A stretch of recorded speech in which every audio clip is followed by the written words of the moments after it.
Hello बच्चों, मैं DK Mishra just physics में आपका स्वागत कर रहा हूं। मेरा ये चैनल है, आप लोग इसके थ्रू पूरी फिजिक्स का सिलेबस कंप्लीट कर सकते हो, क्वेश्चन डिस्कशन ले सकते हो। बस अगर फर्स्ट टाइम विजिटर हो तो जरूर सब्सक्राइब करना और नोटिफिकेशन और आपको फर्दर वीडियोस मिले उसके लिए बेल आइकन भी प्रेस कर देना। अब हम लोग इसमें डिस्कस करेंगे क्या ऐसा करें कि फर्स्ट टाइम में ही जेई और नीट क्लियर हो जाए। अगर आप 12th में हो तो 12th के साथ, टारगेट बैच और ड्रॉपर बैचेस में हो तो उस साल निकल जाए। ये इसलिए मैं कह रहा हूं क्योंकि आप अपने सराउंडिंग में ऐसे लोग पाते हो जिनका फर्स्ट अटेम्प्ट में नहीं निकल पाता। आप लोगों ने देखा होगा इस साल नीट में more than 15 lakh, approx 15 lakh बच्चों ने अपीयर किया। जेई में 9 लाख 8 लाख के आसपास अपीयर किया, बट सीटें आपको पता बहुत ही लिमिटेड है। तो इट मींस सबका तो नहीं क्लियर होगा और सारे ऐसे नहीं होंगे कि वो रिपीटर हो या फर्स्ट टाइमर हो। तो मैक्सिमम बच्चों का, मेजॉरिटी ऑफ द चिल्ड्रेन वो रह जाते हैं। तो क्या ऐसा करते हैं वो बच्चे जो पहली बार सिलेक्ट होते हैं, क्योंकि हम लोग over the period of time as a teacher हम देख रहे हैं और आपको हम बता सकते हैं। अगर आपको पहली बार में क्लियर करना है कॉन्सेप्ट तो आपको कुछ बातें याद रखिए, मैं आपको बताऊंगा जो आपको क्लियर रखना है। एक तो आपका टारगेट एकदम क्लियर होना चाहिए।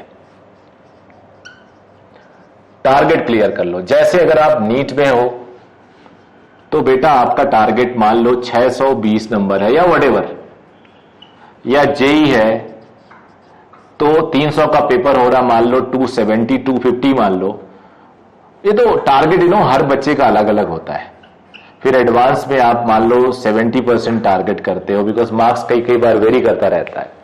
तो टारगेट आपका क्लियर होना चाहिए। अब जब टारगेट बना लिया तो ऐसे हवा में तो आएगा नहीं, तो डिस्ट्रीब्यूशन करो कि मुझे फिजिक्स में इतना चाहिए, मुझे केमिस्ट्री में इतना चाहिए, मुझे मैथ्स में इतना चाहिए। सिमिलरली यहां फिजिक्स में इतना, केमिस्ट्री में इतना, बायो में इतना, बॉटनी एंड जूलॉजी में। अब ये टारगेट आपका बहुत एकदम क्रिस्टल क्लियर होना चाहिए आपके आंखों के सामने। और हर टेस्ट में अपने आप को इवेल्युएट करो। जो पार्ट टेस्ट होते हैं ना आपके कोचिंग में, आप खुद से करते हो, उसमें अपने आप को इवेल्युएट करो। अगर आप ट्रैक पे चल रहे हो तो बहुत अच्छी बात है, नहीं चल रहे हो तो आखिरी में मिरेकल नहीं होगा, आखिरी में मिरेकल नहीं होगा और इसी का रिफ्लेक्शन दिखेगा। तो आपको डे 1 से इस चीज को मेंटेन करना है। हाँ, यह है कि over the period of time coaching में आपको मौके मिलेंगे इंप्रूव करने के, वहां नहीं मिलता। तो उससे पहले जितना इंप्रूवमेंट करना हो कर लीजिए, वहां आपको मौका नहीं मिलेगा बेटा। तो अब आपका टारगेट क्लियर हो गया। फिर आप चैप्टर जब खत्म करते हैं तो अपने आप को इवेल्युएट करो। Evaluation after your chapter, chapter finish. Evaluation कैसे करोगे? पास्ट ईयर पेपर सॉल्व करोगे, पास्ट ईयर के पेपर्स, पास्ट ईयर पेपर्स। मान लीजिए मैं फिजिक्स टीचर हूं तो मैं फिजिक्स की बातें करूंगा, आपको करना भी चाहिए। लॉज ऑफ मोशन चैप्टर आपने खत्म किया।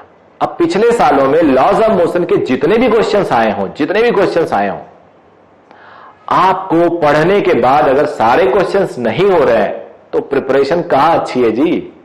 फिर पहली बार में कैसे सोच सकते हो? फर्स्ट अटेम्प्ट में क्लियर करने का मतलब ही होता है कि जो चैप्टर पढ़े पूरी तसल्ली से पढ़े, दोबारा उसमें आने की जरूरत सिर्फ रिवीजन के पर्पज से हो, समझने के पर्पज से नहीं, प्रैक्टिस के पर्पज से हो, फर्स्ट टाइम सॉल्व करने के पर्पज से नहीं होना चाहिए। अगर आप इस चीज को हर चैप्टर में कंटिन्यूअसली करेंगे तो आपका बेस बनेगा। दूसरी बात, कॉम्पिटेटिव एग्जाम कोई भी हो इतना आसान नहीं होता जितना आपको लगता है। और यार देखो, मैं कंट्राडिक्टिव बात बोल रहा हूं, इतना टफ नहीं होता जितना आपको लगता है। तो दोनों बात बोल गया मैं। इतना आसान नहीं होता जितना आपको लगता है, इतना टफ नहीं होता जितना आपको लगता है। अब आसान वाले किसके लिए बोल रहा हूं? अगर आप मस्ती कर लो, फेसबुक चला लो, ट्विटर चला दो, इंस्टाग्राम पे आ जाओ, फेसबुक पे आ जाओ, फेवरेट सीरियल भी देख रहे हो, टीवी भी देख रहे हो, घूमने भी जा रहे हो, दोस्तों के बर्थडे में भी जा रहे हो, तो सिलेक्शन हो सकता है? मुश्किल है। टाइम किल कर रहे हो ना आप, इसका कोई रिलेशन नहीं है डायरेक्ट, इनडायरेक्ट बहुत है। वो आपका टाइम लेके जा रहा है। यू 24 आवर्स ओनली, उसमें सोना भी है, आपको क्वालिटी स्लीप भी चाहिए। कम सोओगे तो अगले दिन पढ़ नहीं पाओगे। और आप जो पढ़ाई कर रहे हो, क्वेश्चंस भी सॉल्व कर रहे हो, थ्योरी भी क्लियर करनी है। टाइम 1 साल या उससे कम होता है, इस नए साल में तो और कम होगा। तो आपके लिए मुश्किल हो जाएगा। और अगर आप रेगुलर पढ़ रहे हो, अपना रूटीन आपका फिक्स है, आप रूटीन फिक्स चेक करने के लिए हफ्ते के 7 दिन को आप चेक कर लो। मान लो संडे हो तो पिछले संडे से सैटरडे तक का अपना रूटीन देखो, अगर उसमें बहुत ज्यादा फ्लक्चुएशन नहीं है तो आपका रूटीन सही है। तो अगर आप रूटीन सही है आपका, आप अच्छे क्वालिटी टीचर से पढ़ रहे हो, मैं बार बार कहता हूं क्वालिटी टीचर मिलना बहुत मुश्किल है। मैं बहुत सारे ऐसे टीचर्स को जानता हूं फिजिक्स में जिनके बच्चे बहुत खुश रहते हैं क्योंकि वो चुटकुले सुनाते हैं क्लास में, हा हा ही हु करवाते हैं, मस्ती करते हैं, बच्चे खुश रहते हैं, बहुत ही लो लेवल पढ़ाते हैं जिससे सबको समझ में आ जाए पूरी क्लास को। कोई ऐसा कॉन्सेप्ट नहीं पिक करते, शायद उनको आता नहीं है या करना नहीं चाहते, जिससे बच्चों को थोड़ा प्रेशर पड़े दिमाग पे, उनसे बच्चे खुश रहते हैं और बच्चे वो अच्छा परफॉर्म कर ही नहीं सकते। वो कह देंगे कि आपको पेपर सॉल्व करने की जरूरत नहीं है। तो बेटा अगर आपका क्वालिटी टीचर है, आप रेगुलर हो, तो आपके सिलेक्शन कोई रोक नहीं सकता। फर्स्ट टाइम सिलेक्शन होगा, फर्स्ट टाइम सिलेक्शन होगा। सिलेबस को जरूर डिफाइन करो, टाइम फ्रेम रखो, टाइम से सिलेबस खत्म करना बहुत जरूरी है। जब मैं कोचिंग कर रहा था तो मेरे कोचिंग में मैंने रियलाइज बाद में किया कि बहुत फ्लॉस थे, उतना स्ट्रक्चर्ड कोचिंग नहीं था।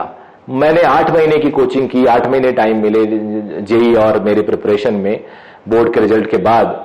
उस दौरान मैकेनिक्स जो 25 से 27% आता है जेई में, उसको मेरे टीचर ने 8 महीने में से 4 महीने पढ़ाया, 4 नहीं 5 महीने करीब पढ़ाया। फिर मॉडर्न फिजिक्स और ऑप्टिक्स जिसका 20-25% का आसपास सिलेबस आता है, उसको 4 दिन में खत्म किया। तो इनएप्रोप्रिएट वे में, अभी एग्जाम के 4 दिन पहले। तो अगर इस तरह है तब भी मुश्किल होगा।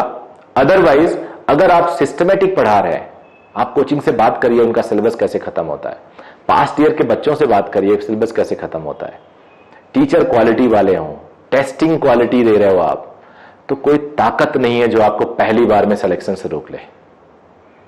तो आई होप ये छोटी सी बात, मेरा छोटा सा वीडियो आपको पसंद आया होगा। बहुत सारे टॉपिक्स पे वीडियो बनाऊंगा, बट छोटे छोटे वीडियोस, बोरिंग वीडियोस बड़ा करके नहीं करना चाहता हूं। आप लोग का चैनल है ये, आप लोग इस पे आइए, व्यू दीजिए, पूरा ऑनेस्ट फीडबैक दूंगा, मेहनत करूंगा आपके साथ।